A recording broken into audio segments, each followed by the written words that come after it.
लालू प्रसाद यादव एक ऐसा नाम जो बिहार की राजनीति में दशकों तक छाया रहा। गरीब परिवार से उठकर सत्ता के शीर्ष तक पहुंचना और फिर भ्रष्टाचार के आरोपों में जेल जाना, यह उनकी जिंदगी की कहानी है। यह कहानी बिहार की राजनीति, जातिगत समीकरणों और भ्रष्टाचारों के मामलों की झलक देती है। लालू प्रसाद यादव का जन्म 11 जून 1948 को बिहार के गोपालगंज जिले के फुलवरिया गांव में एक गरीब यादव परिवार में हुआ था। उनकी प्रारंभिक शिक्षा गांव में हुई, लेकिन आगे की पढ़ाई के लिए उन्होंने पटना विश्वविद्यालय में दाखिला लिया। पटना विश्वविद्यालय में पढ़ाई के दौरान वे छात्र राजनीति में सक्रिय हुए। 1970 में वे पटना यूनिवर्सिटी के छात्र संघ के अध्यक्ष बने। इसी दौरान जयप्रकाश नारायण के नेतृत्व में चल रहे संपूर्ण क्रांति आंदोलन में वे सक्रिय रूप से शामिल हुए। यही से उनकी पहचान एक बड़े नेता के रूप में बनने लगी। सन 1977 में जब देश में इमरजेंसी खत्म हुई, तब हुए लोकसभा चुनाव में लालू प्रसाद यादव मात्र 29 साल की उम्र में सांसद बन गए।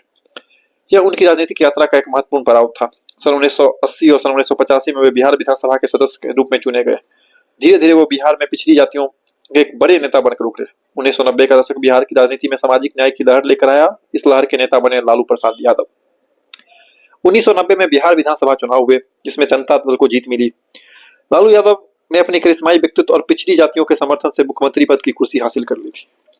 उन्होंने खुद को गरीबों और पिछड़ों का नेता बताया और भूरा बाल साफ करो, जिसमें कि ब्राह्मण, भूमिहार, राजपूत और कैस्त जैसे नारों से बिहार की राजनीति को बदल दिया।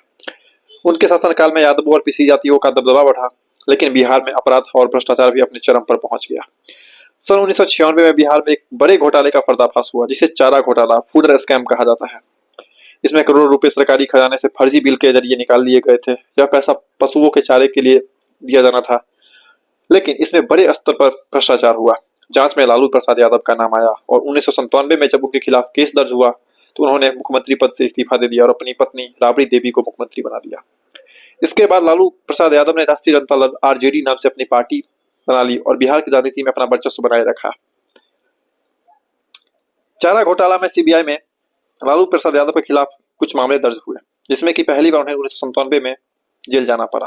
कुछ समय बाद वे जमानत पर बाहर आए और राजनीति में सक्रिय रहे। सुप्रीम कोर्ट ने सख्त निर्दोषों के बाद 2013 में लालू प्रसाद यादव को चारा घोटाले में दोषी ठहराया गया और उन्हें 5 साल की सजा सुनाई गई। 2017 में फिर से उन्हें जेल जाना पड़ा। 2021 में खराब सेहत के चलते लालू प्रसाद यादव को जमानत मिल गई। इस कहानी से हमें यही निष्कर्ष मिलती है कि लालू प्रसाद यादव की कहानी भारतीय राजनीति का एक ऐसा अध्याय है जिसमें संघर्ष, सत्ता, जातिगत राजनीति और भ्रष्टाचार की पूरी झलक मिलती है। उन्होंने गरीबों और पिछड़ों की आवाज बनकर राजनीति शुरू की, लेकिन सत्ता में आने के बाद भ्रष्टाचार के आरोप में फंसकर अपनी छवि खुद खराब कर बैठे। आज भी लालू प्रसाद यादव बिहार की राजनीति में एक बड़ा नाम है, लेकिन उनका राजनीतिक भविष्य अब उनके बेटे तेजस्वी यादव के हाथ में है। आपका इस कहानी पर क्या विचार है, कमेंट में जरूर बताएं। मिलते हैं अगले वीडियो में।